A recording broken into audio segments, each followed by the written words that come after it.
سلام به یه ویدیوی ASMR دیگه با من خوش اومدین. امشب میخوام توی این ویدیو براتون خاطره تعریف کنم از اسنپ‌های جالبی که گرفتم و حتی موقعیتایی هم که این اسنپ‌ها رو توشون گرفتم موقعیتای جالبی هم بوده. حالا براتون که تعریف کنم متوجه میشین. اولا اینکه یه شموس سبز پوشیدم بخاطر اینکه در مورد اسنپ میخوام صحبت کنم. البته دلیلش این نیست، بیرون بودم بعد همین تنم بود و دیگه گفتم که میتونم همینو بپوشم. بریم سراغ خاطره اول. بچه‌ها، این خاطره ای که میخوام بگم برای روز 27 اسفند دیگه. خودتون تصور کنین که 27 اسفند هیچ کس، واقعا مطمئنم هیچ کس نمیره دانشگاه. بعید میدونم واقعا کسی بره دیگه. فرنش 28 نامه بعدش هم که 29 که اصلا تعطیله. یعنی مثلا مسخره است از نظر من کسی 27 بره دانشگاه. اگر رفتین یه تجدید نظری داشته باشین در مورد سالهای آینده. خلاصه که ما سال آخر دانشگاه 2 روز در هفته تو دانشکده کلاس داشتیم، بقیه روزا بیمارستان، یعنی بیمارستان کارآموزی داشتیم. خلاصه که این 27 که شنبه بود اگر درست یادم باشه، نمیدونم دقیقا. ما یه کارگاهی داشتیم، کارگاه آشنایی با سایت کتابخونه دانشگاه. مزخرف ترین کارگاهی که واقعا میتونن برای یه دانشجو اونم سال آخر دانشگاه برگزار کنین. یعنی واقعا مضحکه، خیلی مضحکه از نظرم.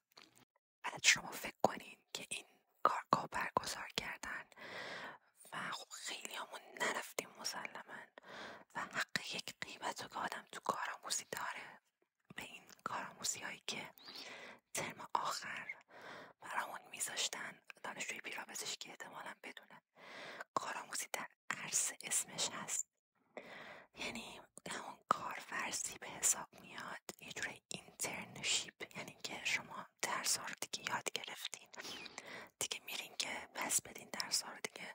خیلی فعالیتتون توی بیمارستان یا هر جایی که براتون مشخص میکنن باید بیشتر از قبل باشه. ما قبلا میرفتیم یاد میگرفتیم تو ترمای قبل. تو ترم 8 دیگه رفتیم بیمارستان که اجرا کنیم، به اون کار میسپردن.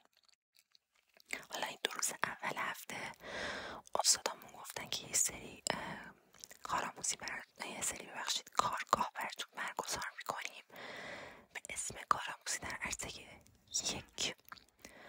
خلاصه که این بود از کارآموزی در عرصه 1 آخر اسفند که 27 بود. آقا ما نرفتیم و اینجوری بودیم که خب دیگه حق یه دونه غیبت رو که داریم کاملا عادیه تو بتونی یه جلسه غیبت کنی برای کارآموزی در عرصه. حالا من قوانینش یادم نمیاد حقیقتا، اما فکر میکنم که میشد یه جلسه غیبت کرد. ولی چی، من خواب بودم، قشنگ تو اوج خواب بودم. بعدی که مرضی که دارم بچه‌ها، یعنی داشتم، من دیگه ندارم این مرض، این که گوشیمو شبا قبل خواب میذاشتم رو حالت هواپیما، هیچی چه 2 روز بعد نبینه. نگو استادمون و مدیر گروهمون یعنی لج کرده بود که چرا بچه‌ها نیومدن. فکر کنم 27 اسفند ترم 8 چرا بچه‌ها نیومدن. هر کسی که امروز نیاد کارآموزی در عرصه رو براش نمره 8 رد میکنم درس کارآموزی در عرصه 1. و من خواب بودم. حالا دوستم یه شهر دیگه، دانشگاهمون توی شهر خودمون بود، دوستم حالا شهر بغل بود، یعنی 20 دقیقه فاصله هم داشت تو شهرمون هم دیگه. آقا این هرچی به من زنگ میزنه که به من خبر بده، فکر کنی خودش از اون شهر پا شد رفت دانشگاه، ولی من هنوز خواب بودم. وای بچه‌ها، رو به دیوار به خاطر سرویس بهداشتی از خواب پا شدم. خدا رو شکر که من پا شدم به خاطر اون قضیه.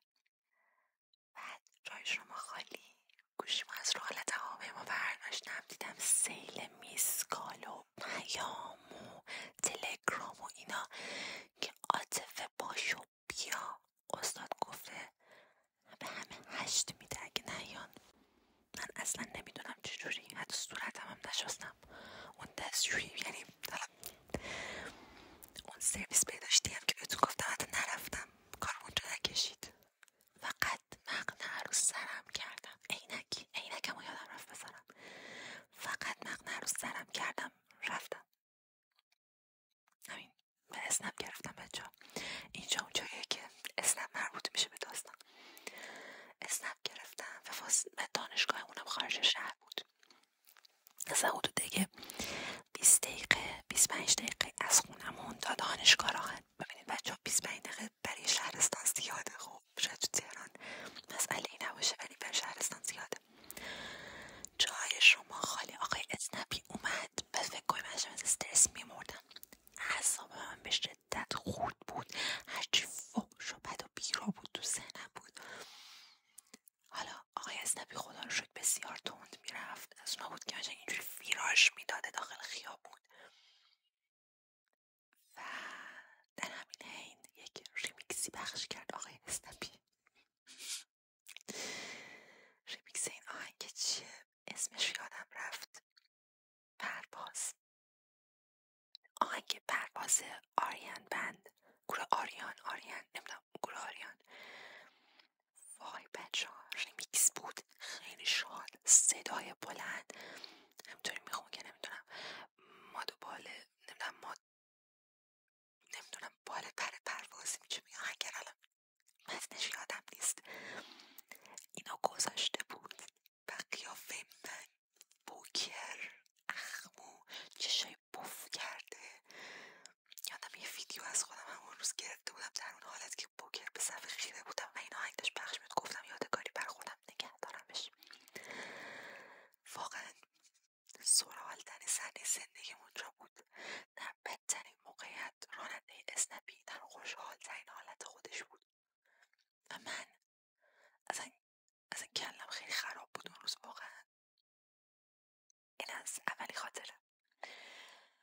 دومی خاطره بازم مربوط به دوران دانشجویی کارشناسیمه. سال اول بود، همون ماهای اولم بود، یا آبان بود یا آذر، دقیقا نمیدونم. یادم تایمی بود که انتخابات مجلس و شورای شهر و از اینجور چیزا داشت برگزار میشد، یعنی قبلش بود و دوران تبلیغات بود و خیابونا خیلی شلوغ بود. آقا دیگه ما سال اولی بودیم، ترمک. بعد هممونم به شدت افسرده بودیم که حالا پیرابزشکی قبول شدیم. میدونین بچه هایی که تجربه میخونن کنکور تجربه احتمالا میدونین دیگه خیلی سخته. کلا 2 تا تست شما رو ممکنه چندین هزار رتبتون رو بالا پایین کنه. خلاصه اینجوریه که کسایی که پزشکی یا دندون یا دارو قبول نمیشن و پیرابزشکی قبول نمیشن، اینطور نیست که واقعا درس نخونده باشن. بنده خدا چند تا تست همه چی رو اینجوری خراب میکنه. اونقدر تفاوتی بین درس خوندن ها نیست. میدونید چی میگم؟ برای همین وقتی شما وارد دانشگاه بشی با عنوان دانشجوی پیرابزشکی، حالا وقتی هدفتون یه چیز بالاتر بوده و اون خب اتفاق نمیافته، خیلی افسرده. خب من اولش واقعا از کنار دانشکده داروسازی رد میشدم، بغض میکردم، چی بودم که خودم الان باید اونجا میبودم، چرا دارم میرم سمت دانشکده پیرابزشکی. اصلا آره. و فکر کنیم ما در همچین حالتی بودیم، یعنی افسرده، به شدت افسرده. و واقعا هم نمیدونستیم که چجوری قراره ادامه بدیم. واقعا همش در فکر انصراف بودیم، در این حد که بشینیم یه سال دیگه دوباره کنکور بدیم. آقا ما اسنپ گرفتیم، یعنی دانشگاه شهر رو با اتوبوس دانشگاه اومدیم، از اونجا یه اسنپی گرفتیم که بریم بیرون پیتزا بخوریم. اون روز گفتیم یه حالی به خودمون بدیم. مثلا ما 3 تا پشت نشسته بودیم، آقای اسنپی دیگه وسطا که ترافیک بود خیلی عصبی شده بود دیگه و شروع کرد به حرف زدن با همون و داشتش از زندگی و مشکلات اسنپ و اینا مینالید که البته حقم داره. من نمیگم که اصلا دروغ میگفت، 100% اصلا ممکنه که راست گفته باشه. گفتش که آره چون ما دانشجو بودیم دیگه، داشت حرف زد. آره من کنکور دکترای مهندسی نفت دادم، قبول شدم، ولی خب تو مصاحبه رد شدم. الان دارم اسنپ کار میکنم، کار نیست، برید همین امروز انصراف بدیم. برگشت اینو گفت. بعد من خودمم افسرده و دوستم آدمایی نیستن که زیاد حرف بزنن. اون 2 نفر جوردن که ساکت مثلا روشونم نمیشد چیزی بگن. آقا من دیدم هی این داره میگه، هی داشت میگفت تو درس خوندن چیزی نیست، انصراف بدین. من اون لحظه قاطی کردم، با خنده برگشتم گفتم، یاد خندم از روی هیستریک بود میشتم، با خنده برگشتم گفتم که والا همه به ما گفتم بریم پزشکی قبول شین که دیگه نگران کار و اینا نباشین. بعد بنده خدا برگشت گفت شما پزشکی میخونین؟ من گفتم بله، تازه قبول شدیم. بعد دیگه چیزی نگفت بیچاره. البته که ما پزشکی نمیخوندیم، البته که وضع پزشکی هم الان واقعا تو جامعه ما خوب نیست، اما خب میدونین دیگه وقتی کسی که تازه تو جو کنکور و قبول دانشگاه اینا بود، اون موقع واقعا ما فکر میکنیم که پزشکی مثلا خیلی بخواه خاصیه.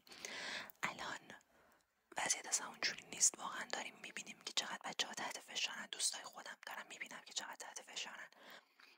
خب امیدوارم که البته شرایط اونم درست بشه، اما برای اون زمان خیلی چیز گنده‌ای بود. ما برگشتیم گفتیم که، یعنی من برگشتم گفتم که پزشکی میخونیم. این از خاطره دوم. خاطره سوم بچه‌ها مربوط به اوایل پاییز امسال، پاییز پارسال، یعنی 403. هوا هنوز اونقدر خنک نشده بود، خیلی ملایم بود بین سرما و گرما. با هم اتاقیم تصمیم گرفتیم بریم دورچال و اصلا هم آدمی نبودیم که بریم پیاده روی و ورزش و اینا، برای تفریح رفته بودیم. مثلا تیپمون هم شبیه کسایی نبود که حالت عادی زیاد میرن دورچال. لباس خیلی خیلی شیک و اینا پوشیدیم رفتیم. جایش رو ما خواهیم. هوا خیلی خوب بود، واقعا خیلی خوش گذشت. آقا ما برگشت و گفتیم اسنپ بگیریم. میدونین که حالا نمیدونم شما در جریانی یا نه، شبا 9:30 دیگه اسنپ ها تو تهران هم ارزونه و هم که ترافیک خیلی کمه و اسنپ سری میرسه. دیگه گفتیم برای برگشت به خوابگاه اسنپ بگیریم. آقا جای شما خواهیم، ما یه اسنپ گرفتیم اون شب تا خود در خوابگاه که برسیم داشتیم میخندیدیم. البته طبیعتا نباید اسمشو بذاریم خندیدن، ما خیلی خریت کردیم که یه لایف لوکیشنی چیزی یا حتی مشخصات راننده رو برای کسی نفرستادیم، اما طرف با اینکه احساس میکنم یه چیزی زده بود و اصلا کلا چت بود، ولی خیلی خنده دار بود. ببینین یه جوری با همون گرم گرفته بود که به اسم صدامون میزد، از همش داشت میگفت، برامون خاطره تعریف میکرد. در حد شده بود که با هم اتاقیم داشتن در مورد دستور قرمه سبزی صحبت میکردن. بعدش آره خلاصه که اینا همینجور داشتن حرف میزدن، بیشتر با دوستم حرف میزد تا اینکه ما رسیدیم به خوابگاه. البته این وسط خیلی داستانی زیادی است که من اگه بخوام تعریف کنم ویدیو احتمالاً یه نیم ساعتی بشه، ولی ما رسیدیم خوابگاه و دم در ورودی دانشگاه گفتش که بچه‌ها کارت دانشجویشون رو نشون بدن که با ماشین می‌خوایم بریم داخل.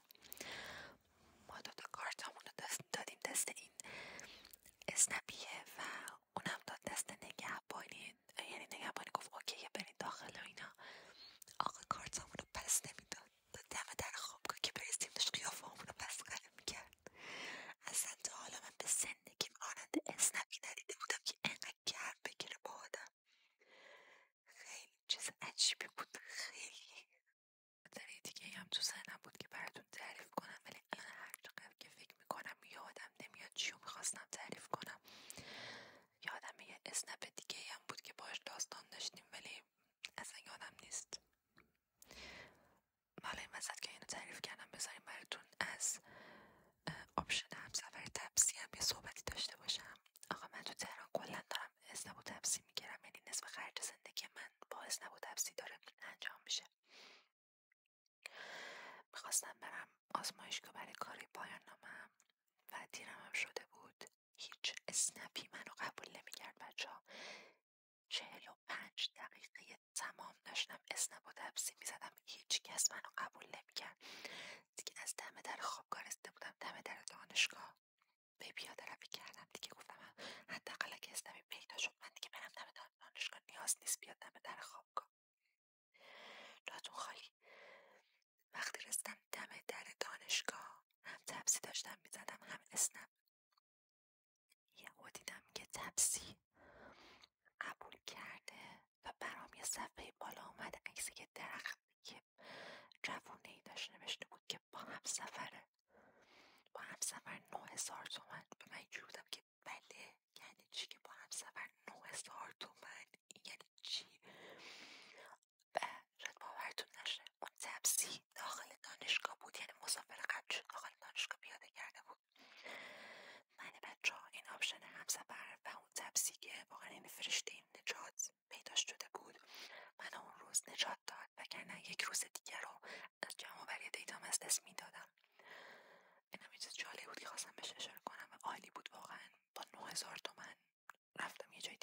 اصلا پرفکت ترین اتفاقی که برام افتاده بود. آره دیگه بچه‌ها، الان واقعا چیزی یادم نمیاد، ولی اصلا حالا پوینت هستش که برای شما شاید این نباشه که خاطرهای من چی بوده، اما فکر میکنم بیشتر از خود اسنپیا این داستان اتفاقاتی که باعث شد من این اسنپا رو بگیرم براتون جذابیت داشته باشه، مخصوصا اون اولی 27 اسفند. هیچ وقت یادم نمیره، هیچ وقت من اون روز رو یادم نمیره که چقدر هرس خوردم و با چه استرسی خودم رو رسوندم. و در نهایت هم نمیتونم بگم یا 20 شدم یا 19 و مثلا 70 80 100. آره خلاصه بچه ها، امیدوارم که از این ویدیو خوشتون اومده باشه. دارم این چند تا ویدیوی ASMR امشب ضبط میکنم براتون، چون میرم خوابگاه. اونجا نه نور درست حسابی دارم، نه پای دوربین دارم، کلا امکاناتم اونجا خیلی ضعیفه دیگه. برای همین گفتم که فعلا این چند تا ویدیو ضبط کنم تا دفعه‌های بعدی. خلاصه که اگه میخوایم بخوابین که خوابای خوشگل و خوب ببینین، اگرم که نمیخوایم بخوابین خوش بگذره بهتون. امیدوارم که شب خیلی خوبی داشته باشین. ممنون از همتون، تمام کسایی که ویدیو رو نگاه میکنین، ویدیوهای قبلی رو نگاه میکنین، لایک میکنین، کامنت میذارین، حتی سابسکرایب میکنین که واقعا خیلی ازتون ممنونم. امیدوارم ویدیو هم بهتر شه، امیدوارم این وایس زیاد صدای نفسم توش نیفتاده باشه. خیلی تلاش کردم که درست صحبت کنم و آره دیگه، شب قشنگی داشته باشین، خوابای خوشگل ببینین، شبتون بخیر، خداحافظ.